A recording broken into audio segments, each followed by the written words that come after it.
So ఇక్కడ మనం United Nations security కౌన్సిల్ని గురించి మనం మాట్లాడబోతున్నాం. సో ఐక్యరాజ్య సమితిలో ఉన్నటువంటి ఇంపార్టెంట్ ఆర్గన్గా మనం చెప్పుకోవచ్చు. సో దీన్నే ఐక్యరాజ్య సమితి యొక్క భద్రతా మండలి కూడా పిలుస్తూ ఉంటారు. సో యుఎన్ సెక్యూరిటీ కౌన్సిల్ ఐక్యరాజ్య సమితికి సంబంధించినటువంటిది భద్రతా మండలి అనేటువంటి పేరుతో పిలుస్తూ ఉంటారు. సో ఇదొక పోలీస్ మ్యాన్ ఆఫ్ ది వరల్డ్గా కూడా మనం చెప్పుకోవచ్చు అండి. So like police man, so like ఇప్పుడు పోలీసులు ఏ విధంగా చట్టాలు చేస్తారు, పోలీసులు ఏ విధంగా భద్రతను లైక్ సెక్యూరిటీని ప్రొవైడ్ చేస్తూ ఉంటారు. సో అదేవిధంగా సెక్యూరిటీ కౌన్సిల్ కూడా ప్రపంచ దేశాలన్నిటికీ కూడా భద్రతని, సెక్యూరిటీ అనేటువంటి దాన్ని ప్రొవైడ్ చేస్తూ ఉంటుంది అండి. దాంతోపాటు ఈ దేశాల మధ్య శాంతిని, పీస్ని నెలకొల్పుతుంది, భద్రతను ప్రొటెక్ట్ చేస్తూ ఉంది. సో లా అండ్ ఆర్డర్ సిచ్యువేషన్ని కూడా ఈ యొక్క యుఎన్ఎస్సీనే చూస్తూ ఉండటం జరుగుతూ ఉంది. సో దాని తర్వాత చూసుకున్నట్లయితే మరి దీనిలో సభ్యులుగా ఎవరు ఉంటారు? జనరల్ అసెంబ్లీలో మనం మాట్లాడుకున్నది ఏంటి? ప్రపంచ దేశాలు అన్నీ కూడా సభ్యులుగా ఉంటాయని మాట్లాడుకున్నాం. బట్ ఇక్కడ యునైటెడ్ నేషన్స్ సెక్యూరిటీ కౌన్సిల్కి వచ్చేపాటికి దీనిలో సభ్యులుగా అన్ని దేశాలైతే ఉండవు, కొన్ని దేశాలే ఉంటాయి. సో అవి చూద్దాం ఒక్కసారి మనం. సో టోటల్గా సెక్యూరిటీ కౌన్సిల్లో ఉన్నటువంటి దేశాల సంఖ్య ఎంత అన్నప్పుడు 15 అండి.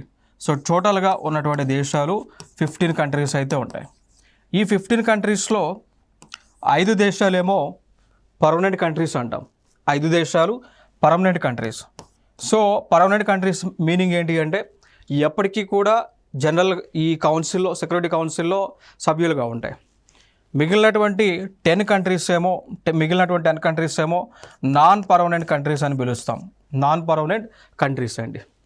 నాన్ పర్మనెంట్ కంట్రీస్ అంటే ఏంటి అంటే దీనిలో సభ్యత్వం పొందినటువంటి దేశము కేవలం 2 సంవత్సరాలు మాత్రమే దీనిలో సభ్యులుగా ఉండటం జరిగింది. సో టర్మ్ వచ్చేసి ఓన్లీ 2 years. సో టర్మ్ వచ్చేసి ఓన్లీ 2 years.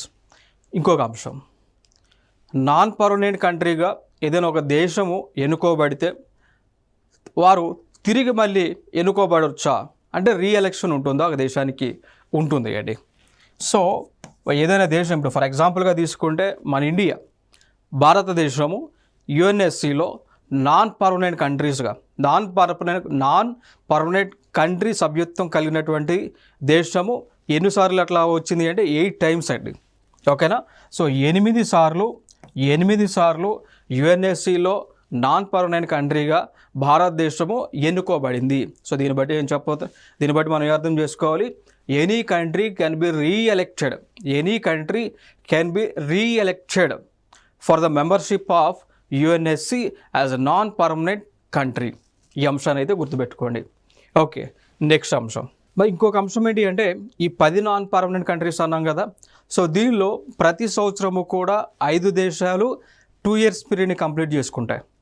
అంటే వాటి ప్లేస్లో కొత్తగా 5 కంట్రీస్ వస్తాయండి. ఇప్పుడు ఫర్ ఎగ్జాంపుల్ 10 కంట్రీస్ టోటల్గా ఉంటాయి అన్నాం. సో దీనిలో 5 కంట్రీలు ప్రతి సంవత్సరం కూడా వారి యొక్క టెన్యూర్ కంప్లీట్ చేసుకొని బయటికి వెళ్ళిపోతే కొత్తగా మళ్ళీ 5 కంట్రీస్ అయితే వస్తాయి. ఓకేనా? సో వాటిలో ఆ వచ్చినటువంటి 5 కంట్రీస్లో రీఎలెక్టెడ్ కంట్రీ అయినా ఉండొచ్చు. సో ఎందుకంటే ఇండియా ఆల్రెడీ ఇప్పుడు 8 times యుఎన్ఎస్సిలో నాన్ పర్మనెంట్ కంట్రీగా సభ్యత్వాన్ని పొందింది. అంటే 8 × 2 సంవత్సరాలు 16 సంవత్సరాలు యుఎన్ఎస్సిలో మెంబర్గా భారతదేశము ఉంది. ఓకే, సో ఇది ఇంపార్టెంట్ ఇన్ఫర్మేషన్. దాని తర్వాత ఇంకొక అంశం మనం గుర్తుపెట్టుకోవాల్సిన అంశం ఏంటి అంటే ఈ 5 పర్మనెంట్ కంట్రీస్ అనేటువంటి ఏవైతే నేను మాట్లాడి ఉన్నానో, 5 పర్మనెంట్ కంట్రీస్ ఏదైతే మాట్లాడి ఉన్నానో అవి ఏ దేశాలో కూడా మనకి ఇంపార్టెంట్ గుర్తుపెట్టుకోవాలి. ఒకటి చైనా,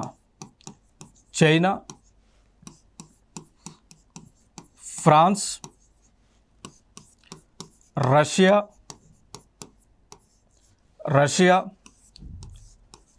యుఎస్ఏ, దాంతోపాటు యూకే.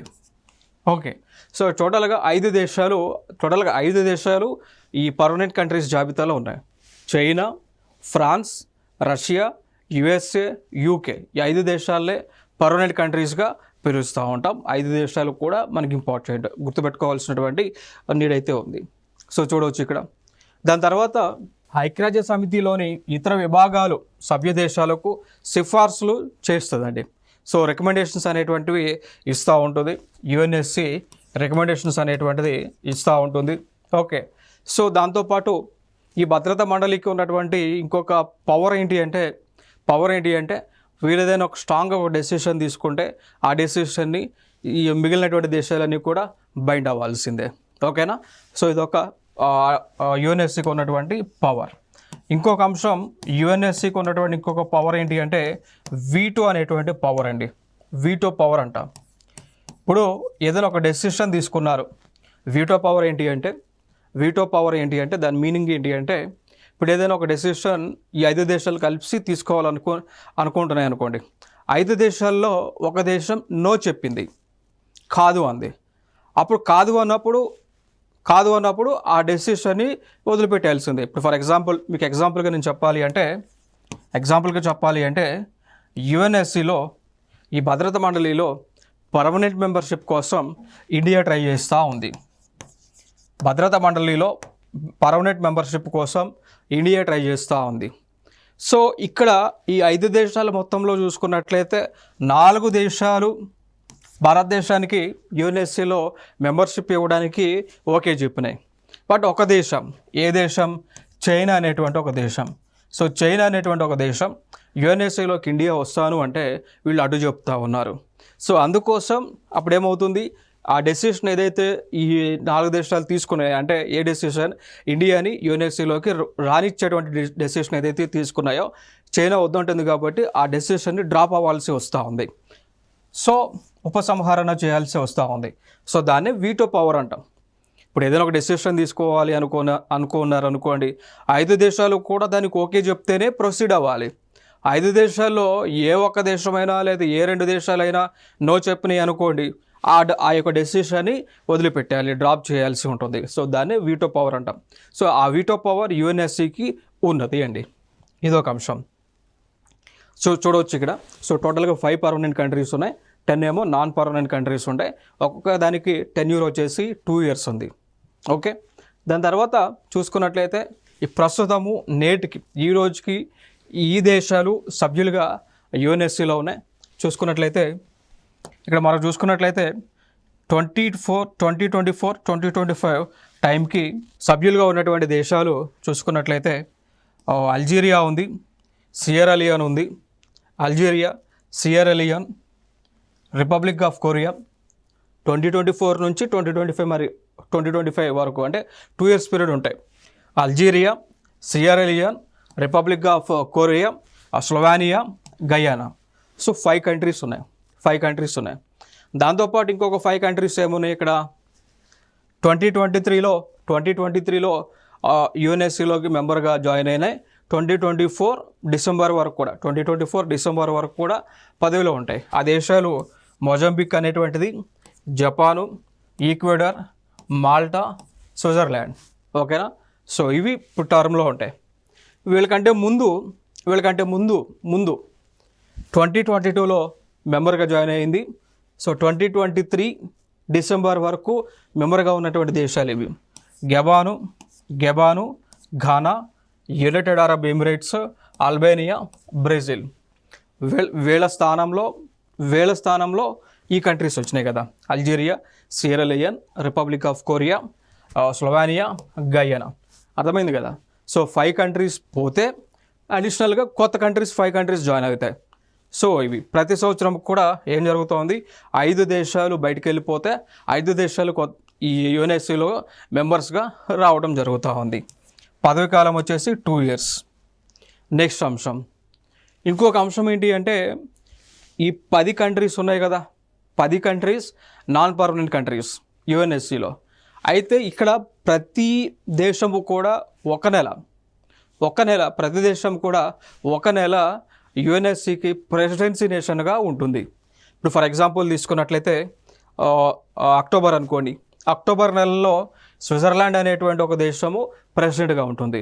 నెక్స్ట్ నవంబర్కి యునైటెడ్ కింగ్డమ్, డిసెంబర్కి యునైటెడ్ స్టేట్స్. సో ఇట్లా ఒక్కొక్క నెల ఒక్కొక్క దేశము ఒక నెల పాటు ప్రెసిడెన్సీ నేషన్గా యుఎన్ఎస్సిలో ఉంటాయండి. ఓకే, సో ఇదొక ఇంపార్టెంట్ ఏరియా. దాని తర్వాత నేను ఏం మాట్లాడాను, యుఎన్ఎస్సిలో ఏ దేశమైనా కానీ ఎన్నిసార్లు అయినా కానీ మెంబర్గా ఎన్నుకోబడవచ్చు. దానికి ఎగ్జాంపులే ఇది చూడవచ్చు. సో జపాన్ ఇప్పటి వరకు 11 సార్లు యుఎన్ఎస్సిలో మెంబర్గా ఎన్నుకోబడింది. బ్రెజిల్ 10 సార్లు, అర్జెంటీనా 9, ఇండియా 8 సార్లు.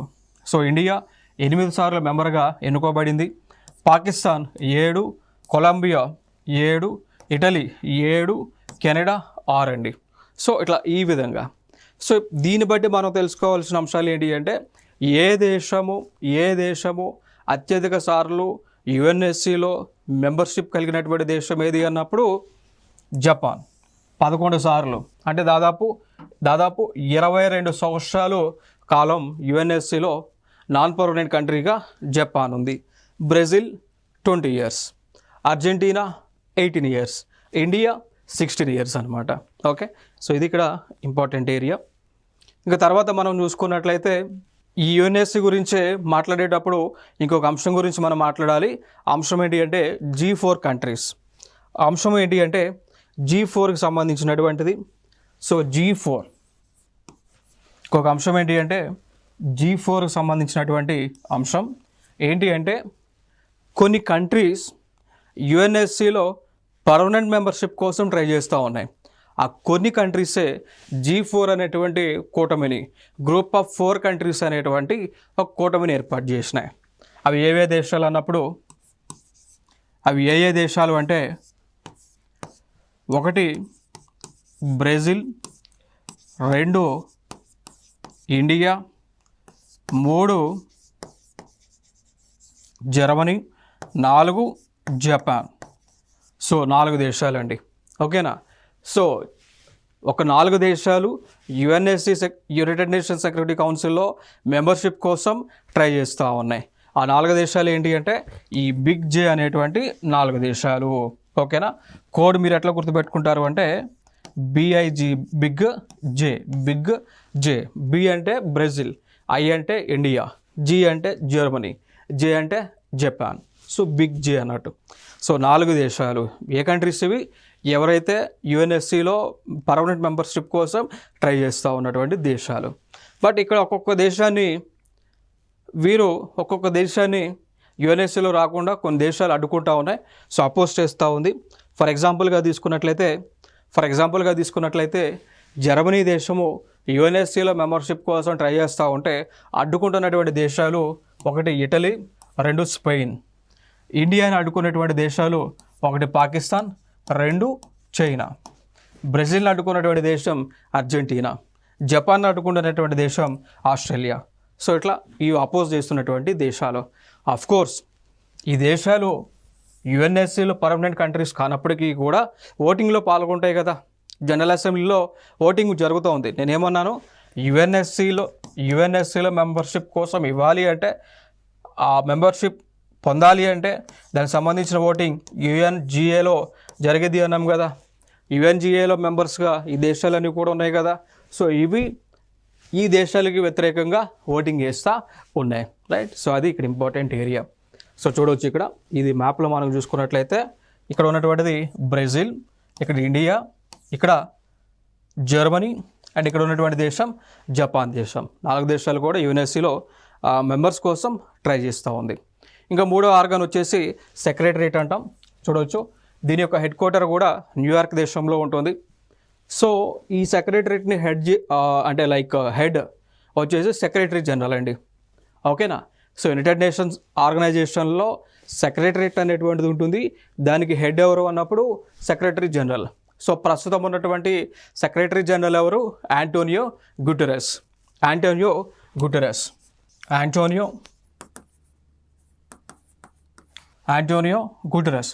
సో ఈయన పోర్చుగల్ దేశానికి చెందినటువంటి వ్యక్తి. ఇది ఒక ఇంపార్టెంట్ ఏరియా ఇక్కడ. సో చూడవచ్చు. దాని తర్వాత సెక్రటరియట్కి సంబంధించినటువంటి వారి యొక్క విధి విధానాలు ఇవన్నీ కూడా ఫంక్షన్స్ చూసుకున్నట్లయితే యునైటెడ్ నేషన్స్లో వన్ ఆఫ్ ది ఆర్గన్గా ఉంది. సో వీరే అన్ని మిగిలినటువంటి ఆర్గన్స్ మొత్తాన్ని కూడా సమన్వయం చేస్తూ ఉంటారు. కోఆర్డినేట్ చేసేటువంటి ఒక ఆర్గనే యుఎన్ సెక్రటరియట్. నెక్స్ట్ ఇంకొక అంశం ఇంటర్నేషనల్ కోర్ట్ ఆఫ్ జస్టిస్ అండి.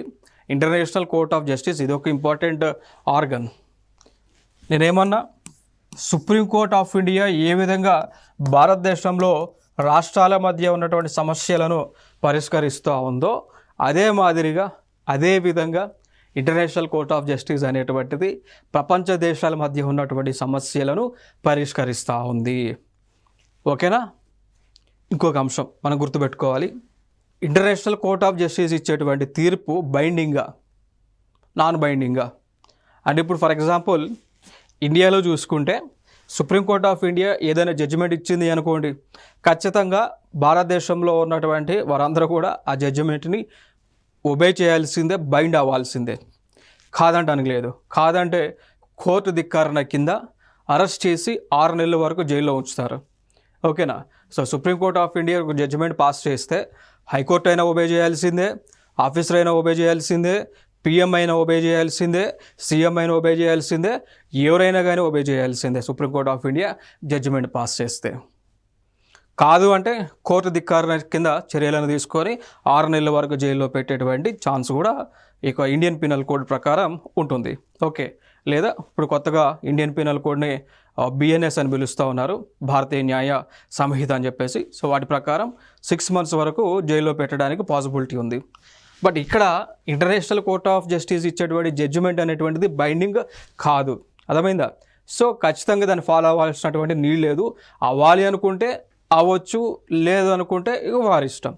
దానికి ఎగ్జాంపుల్గా ఏంటి అంటే, ఎందుకు ఇంటర్నేషనల్ కోర్ట్ ఆఫ్ జస్టిస్ ఇచ్చేటువంటి జడ్జిమెంట్ బైండింగ్ కాదు అంటున్నాను అంటే, గతంలో ఇదే International court of Justice South China సీకి సంబంధించి, దీన్ని ఏమని పిలుస్తారంటే దక్షిణ చైనా సముద్రం అని పిలుస్తూ ఉంటారు. దక్షిణ చైనా సముద్రం. సో దీనికి సంబంధించి ఐసీజే వాళ్ళు జడ్జిమెంట్ ఇచ్చారు. ఏమని జడ్జిమెంట్ ఇచ్చారు? ఈ దక్షిణ చైనా సముద్రం ఏదైతే ఉందో దానిపైన హక్కులు ఆ చైనాతో పాటు చుట్టూ ఉన్నటువంటి దేశాలు, అనగా ఆస్ట్రేలియా కానీ, జపాన్ కానీ, న్యూజిలాండ్ కానీ, ఇండోనేషియా కానీ, ఇట్లా దేశాలకి ఆ దేశాలకు కూడా హక్కులు ఉంటాయని international court of justice judgement ఇచ్చింది. ఇచ్చినప్పటికీ కూడా చైనా వాళ్ళు ఏమన్నారు అంటే, మేము ఏదైతే ఐసీజే ఉందో వారి ఇచ్చే జడ్జిమెంట్ మేము ఫాలో అవటం లేదు. కారణం ఏంటి అంటే, సౌత్ చైనా సీకి సంబంధించి పూర్తి హక్కులు, సర్వ హక్కులు మాకు మాత్రమే ఉంటాయి అని చైనా వాళ్ళు స్పష్టం చేయడం జరిగింది. సో దాన్ని బట్టి మనం ఎగ్జాంపుల్గా చెప్పవచ్చు కదా. సో ఐసీజే యొక్క జడ్జిమెంట్ అనేటువంటిది బైండింగ్ కాదు, సుప్రీంకోర్టు లెక్క బైండింగ్ అయితే కాదు, నాన్ బైండింగే. వాలంటరీగా ఒబే చేయాలి అనుకుంటే చేయొచ్చు. బట్ ఇన్ జనరల్గా ప్రపంచ దేశాలన్నీ కూడా ఒబే అయితే చేస్తూ ఉన్నాయి. కారణం ఏంటంటే, ఇప్పుడు ఇండియాకి పాకిస్తాన్కి మధ్య కుల్దీప్ జాదవ్ సంబంధించి ఇష్యూ వచ్చినప్పుడు ఐసీజే జడ్జిమెంట్ ఇస్తే ఇండియా పాకిస్తాన్ ఒబే చేసినాయి, మనం ఒబే చేసినాం, చైనా వాళ్ళు చేయాల. సో వాళ్ళు అంటే లైక్, సో దాన్ని బట్టి మనం ఎగ్జాంపుల్కి ఇక్కడ ఏం తీసుకోవాలి, జడ్జిమెంట్స్ ఆర్ నాట్ బైండింగ్ అని మనం ఎగ్జాంపుల్గా తీసుకోవచ్చు. ఇంకొక అంశం, ఈ ఇంటర్నేషనల్ కోర్ట్ ఆఫ్ జస్టిస్లో టోటల్గా జడ్జెస్ ఎంతమంది ఉంటారు? 15 మంది ఉంటారు. ఆ 15 మంది కూడా 15 దేశాల నుంచి ఉండాలి. ఒక దేశం నుంచే 2-3 జడ్జెస్ ఉండడానికి వీలు లేదు. సో ప్రపంచంలో ఉన్నటువంటి 193 దేశాలు ఏవైతే ఉన్నాయో ఆ దేశాలలో ఒక్కొక్క దేశం నుంచి జడ్జి ఉండొచ్చు. అంటే 15 దేశాల నుంచి ఆ రిప్రజెంటేషన్ అనేటువంటిది మినిమం ఉండాలి. ఒకసారి జడ్జిగా ఈ ఐసీజీలోకి ఎంటర్ అయితే వారి యొక్క పదవి కాలం అనేటువంటిది ఎంత ఉంటుంది? 9 years ఉంటుంది. వారి యొక్క పదవి కాలం అనేటువంటిది 9 years అయితే ఉంటుంది. అర్థమైందా? సో ఇప్పుడు ఇండియాలో ఉన్నారనుకోండి, ఇండియాలో ఒక జడ్జి యొక్క పదవి కాలం ఎంత ఉంటుంది? తనకి ఆ జడ్జికి 65 years వచ్చేంత వరకు సుప్రీంకోర్టు యొక్క జడ్జి యొక్క పదవి కాలం ఎంత ఉంటుంది? వాళ్ళకి 65 years వచ్చేంత వరకు జడ్జిగా కొనసాగుతారు. ఓకేనా? సో అంటే లైక్ ఫర్ ఎగ్జాంపుల్ కొందరు కేవలం 6 నెలలే ఉంటారు, కొందరు 1 year ఉంటారు, కొందరు 2 years ఉంటారు. బట్ ఇక్కడ ఖచ్చితంగా 9 years ఉండవచ్చు. సో పదవికాలం, జడ్జి యొక్క పదవికాలం 9 years అయితే ఉంటుంది. తర్వాత ఇంకొక అంశం మనం చూసుకున్నట్లయితే, మరి ఇంటర్నేషనల్ కోర్ట్ ఆఫ్ జస్టిస్ అనేటువంటిది ఏ సమస్యలకు సంబంధించి, దేనికి సంబంధించి వారి యొక్క కేసులను పరిష్కరిస్తారు అంటే, ఒకటి వార్ క్రైమ్స్ అండి, యుద్ధానికి సంబంధించినటువంటి నేరాలకు సంబంధించి, వార్ క్రైమ్స్ సంబంధించి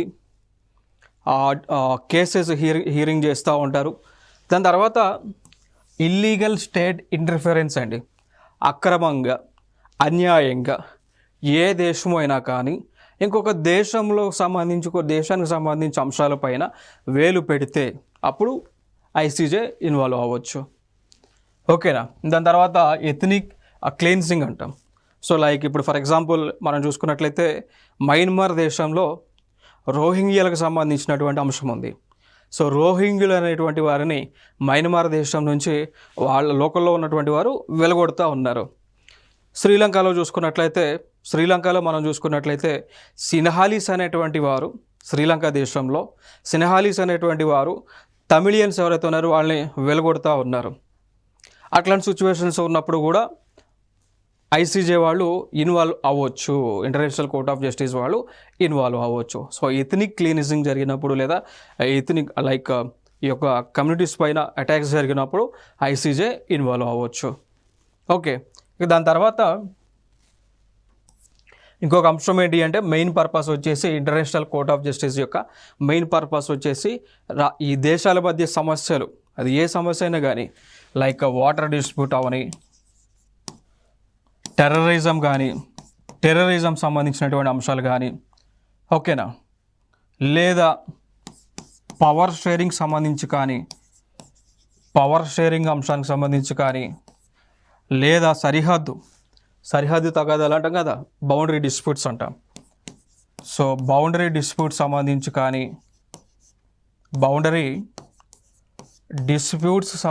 కానీ సో ఈ అంశాలకు సంబంధించి ఏం చేయొచ్చు అండి, ఐసీజే వాళ్ళు ఇన్వాల్వ్ అవ్వచ్చు. దాని తర్వాత ఇంకొక అంశం మనం చూసుకున్నట్లయితే ఇదే ఇంటర్నేషనల్ కోర్ట్ ఆఫ్ జస్టిస్ అంటాం, ఐసీజే. దీని యొక్క అంటే యాక్చువల్గా ఈ ఐసీజే ఎక్కడ ఉందో కూడా మనకి ఇంపార్టెంట్, వెరీ ఇంపార్టెంట్. సో ఎక్కడ ఉంది అంటే ది హేగ్ అనేటువంటి ఒక ప్లేస్ ఉంటుంది. ఐసీజే అనేటువంటిది హేగ్ అనేటువంటి ఒక ప్లేస్. ఏ దేశంలో? నెదర్లాండ్స్ అనేటువంటి ఒక దేశం ఉంటుంది. నెదర్లాండ్స్ అనేటువంటి ఒక దేశంలో ద హేగ్ అనేటువంటి ఒక నగరం ఉంటుంది. ఓకేనా. సో సిటీ ఉంటుంది. ఆ సిటీలో ఇంటర్నేషనల్ కోర్ట్ ఆఫ్ జస్టిస్ అనేటువంటిది ఉంది. మిగిలినటువంటి ఆర్గన్స్ ఎక్కడ ఉన్నాయి? ఇప్పుడు ఫర్ ఎగ్జాంపుల్ జనరల్ అసెంబ్లీ కానీ, సెక్యూరిటీ కౌన్సిల్ కానీ, సెక్రటరేట్ కానీ ఎక్కడ ఉన్నాయి? మూడు కూడా న్యూయార్క్ దేశంలో ఉన్నాయి. న్యూయార్క్ నగరంలో ఉన్నాయి. యునైటెడ్ స్టేట్స్ ఆఫ్ అమెరికాలో న్యూయార్క్లో ఉన్నాయి. But international court of justice మాత్రం ఉన్నది నెదర్లాండ్స్ అనేటువంటి ఒక దేశంలో, హేగ్ అనేటువంటి నగరంలో ఉంది. ఇది ఒక ఇంపార్టెంట్ ఏరియా. సో వాళ్ళందరూ కూడా జడ్జెస్. ఇంకొక ఆర్గన్ వచ్చేసి ఎకనామిక్ అండ్ సోషల్ కౌన్సిల్ అంటాం. ఎకనామిక్ అండ్ సోషల్ కౌన్సిల్ పేరులోనే ఉంది. ఎకనామిక్ అండ్ సోషల్ కౌన్సిల్ దీనిలోనే పేరులో ఉంది. ఎకనామిక్ అంటే ఆర్థికపరమైనటువంటి అంశాలు, దాని తర్వాత సోషల్ సామాజిక పరమైనటువంటి అంశాలు. సో ఎకనామిక్ అండ్ సోషల్ సామాజిక పరమైనటువంటి అంశాలకు సంబంధించి ఆ డెసిషన్స్ తీసుకునేటువంటి ఒక మండలి, కౌన్సిల్ ఇది. So one of the organ of United Nations అనమాట. ఓకే. సో ఇక్కడ ఏమంటున్నాం? They discuss economic and social council serves as a central forum దేనికోసం? For discussing international economic and social issues అండి. సో అంతర్జాతీయ ఆర్థిక పరమైనటువంటి అంశాలకు సంబంధించి డిస్కషన్ జరుగుతాయి. ఇక్కడ సామాజిక పరమైనటువంటి అంశాలపైన ఇక్కడ డిస్కషన్స్ అనేటువంటివి చేస్తారు. సో దాంతోపాటు ఆర్థిక స్వావలంబన సాధించడానికి, మహిళా సాధికారత సాధించడానికి, దేశాలలో అన్టచబిలిటీ అనేటువంటిది లేకుండా ఉండటానికి, ఎథనిక్ డిస్ప్యూట్స్ అనేటువంటివి లేకుండా ఉండడానికి, రిసోర్సెస్ అనేటువంటివి అందరికీ కూడా సమానంగా పంచడానికి కావలసినటువంటి గైడ్ లైన్స్ని రూపొందించడము, దాంతోపాటు పాలసీలను లేదా స్కీమ్స్ని రూపొందించడము, ఈ కార్యక్రమాలన్నీ కూడా ఎకనామిక్ అండ్ సోషల్ కౌన్సిల్లో చేయడం జరుగుతూ ఉంది. రైట్. సో ఇది ఫైనల్గా ఇంపార్టెంట్. ఇది నెక్స్ట్ ఇంకొక అంశం మనం చూసుకున్నట్లయితే యునైటెడ్ నేషన్స్ ట్రస్టీషిప్ కౌన్సిల్ అని పిలుస్తూ ఉంటాం. సో 6వ ఆర్గన్గా మనం చెప్తూ ఉంటాం. సో ఈ ట్రస్టీషిప్ కౌన్సిల్ అనేటువంటిది మరి ప్రస్తుతము ఉందా లేదా అంటే ప్రస్తుతం అయితే లేదు. మరి ఎందుకు ఏర్పాటు చేశారు అంటే to supervise the administration of trust territories as they transition from colonies to sovereign nations అండి. సో ఇక్కడ ఏ దేశాలు అయితే బ్రిటిష్ వాళ్ళ కంట్రోల్లో ఉండడం జరిగినాయో, ఏ దేశాలు అయితే బ్రిటిష్ వాళ్ళ కంట్రోల్లో ఉన్నాయో ఆ దేశాలను ప్రొటెక్ట్ చేయడము, ఆ దేశాలలో పరిపాలన బాధ్యతలు తీసుకోవటము, ఆ దేశాలలో అడ్మినిస్ట్రేషన్ అనేటువంటిది నిర్వహించేటువంటి కార్యక్రమాన్ని ఈ యొక్క ట్రస్టీషిప్ కౌన్సిల్ అనేటువంటిది తీసుకోవటం జరిగింది. మరి ఇప్పుడు ఈ ట్రస్టీషిప్ కౌన్సిల్ అనేటువంటిది ఎందుకు క్లోజ్ చేశారు, దానికి గల కారణాలు ఏంటి అంటే పలావ్ అనేటువంటి దేశం ఏదైతే ఉంటుందో, సో ఈ దేశానికి 1994లో పూర్తి స్వతంత్రం అనేటువంటిది రావడం జరిగింది. సో పూర్తి స్వతంత్రం ఎట్లా వచ్చింది అంటే 1994 వరకు కూడా ఈ పలావ్ అనేటువంటి దేశాన్ని బ్రిటిష్ వాళ్ళు కంట్రోల్ చేశారు. సో 1994 వరకు కూడా ఈ పలావ్ అనేటువంటి ఒక దేశాన్ని బ్రిటిష్ వాళ్ళు కంట్రోల్ చేయడం జరిగింది. సో బ్రిటిష్ వాళ్ళ యొక్క ఆధీనంలో ఉన్నటువంటి దేశం. స్వతంత్రం వచ్చింది కాబట్టి సో ఇదే లాస్ట్ దేశం అన్నట్టు. సో బ్రిటిష్ వాళ్ళ కంట్రోల్లో ఉంది. సో ఇక బ్రిటిష్ వాళ్ళ కంట్రోల్లో ఏ దేశం కూడా లేదు కాబట్టి అందుకోసమే ఈ ట్రస్టీషిప్ కౌన్సిల్ అనేటువంటి దానిని 1994లో సస్పెండ్ చేయడం జరిగింది. సో పూర్తిగా దీన్ని రద్దు చేయడం జరిగింది. కారణం ఏంటి అంటే ఇక 1994 నుంచి ఏ దేశము కూడా బ్రిటిష్ వాళ్ళ చెరలో లేదు. అన్ని దేశాలకి కూడా స్వతంత్రం అనేటువంటిది రావడం జరిగింది. ఇది మెయిన్ ఇన్ఫర్మేషన్ ఇక్కడ. దాని తర్వాత చూసుకున్నట్లయితే ఒక మోడల్ క్వశ్చన్ ఒకటి మీకు చూపిస్తాను. సో చూడండి ఇక్కడ, in which of the following matters place before UN general assembly A resolution by 2/3 majority of members present and voting is required అండి. సో ఇక్కడ ఏమంటున్నారు అంటే ఏదైనా like in which of the following matters placed before UN general assembly A resolution by 2/3 majority of the members present and voting is required. ఓకేనా. So ఇక్కడ ఏమన్నారు, ఏ అంశాలకు సంబంధించి ఏదైనా ఒక బిల్లు లేదా ఏదైనా ఒక అంశం జనరల్ అసెంబ్లీలో ప్రవేశపెట్టినప్పుడు ఏ అంశాలకు సంబంధించి 2/3 మెజారిటీ అనేటువంటిది రావాలి అని అడుగుతూ ఉన్నారు. సో ఇక్కడ స్టేట్మెంట్స్ ఇచ్చారు, 1, 2, 3 స్టేట్మెంట్స్ ఇచ్చారు. 1లో admission of new members to the UN. So ఐక్యరాజ్య సమితిలోకి సభ్యత్వం కల్పించాలి అంటే ఓటింగ్ జరగాలి. అది జరిగిన దానికి ఎంత మెజారిటీ, 2/3 మెజారిటీ అంటే రావాలా వద్దా అని అడుగుతూ ఉన్నారు స్టేట్మెంట్స్. సెకండ్ది election of non permanent members. So United Nations security కౌన్సిల్లోకి నాన్ పర్మనెంట్గా ఏదైనా ఒక దేశం, నాన్ పర్మనెంట్ కంట్రీగా ఏదైనా దేశాన్ని ఎన్నుకోవాలి అంటే దానికి 2/3 అవసరమా లేదా స్టేట్మెంటు. థర్డ్ది election of members of economic and social కౌన్సిల్కి. సో సామాజిక ఆర్థిక పరమైనటువంటి మండలిలో మెంబర్గా జాయిన్ అవ్వాలి అంటే దానికి ఓటింగ్ పెడితే 2/3 రావాలా వద్దనేటువంటిది స్టేట్మెంట్స్. సో దీన్ని బట్టి మరి ఈ క్వశ్చన్కి ఆన్సర్ ఇవ్వండి. ఇది ఒక ప్రీవియస్ ఇయర్ క్వశ్చన్. సో 1, 2, 3, 4 ఆప్షన్స్లో ఉన్నాయి. సో దీన్ని బట్టి ఆన్సర్ అయితే ఆల్రెడీ మనం డిస్కస్ చేస్తున్నాం. సో ఆన్సర్ తెలిస్తే మీరు పోస్ట్ చేయండి ఆన్సర్, లేదా wait for the explanation. So statement 1 అనేటువంటిది ఇక్కడ సరైనది. కారణం ఏంటి అంటే యుఎన్లో మెంబర్షిప్ కోసం పొందాలి అంటే జనరల్ అసెంబ్లీలో ఓటింగ్ జరిగితే 2/3 మెజారిటీ ఉండాలి. దాని తర్వాత యుఎన్ఎస్ఏలో నాన్ పర్మనెంట్ కంట్రీగా కూడా ఎన్నికవ్వాలి అన్న 2/3 మెజారిటీ ఉండాలి. దాని తర్వాత ఎకనామిక్ అండ్ సోషల్ కౌన్సిల్లో మెంబర్షిప్ పొందాలి అన్న 2/3 మెజారిటీ అయితే ఖచ్చితంగా ఉండాలి. సో దీన్ని బట్టి ఆన్సర్ ఏమవుతుంది, 1, 2, 3 కూడా సరైనవి అవుతూ ఉన్నాయి. So statement 4 is the answer for this question. So ఈ విధంగా క్వశ్చన్స్ అయితే మన కాంపిటేటివ్ ఎగ్జామ్స్లో వస్తూ ఉన్నాయి. So thank you. సో ఇంకొక సరికొత్త అంశాలతో నెక్స్ట్ వీడియోలో కలుద్దాం. Thank you.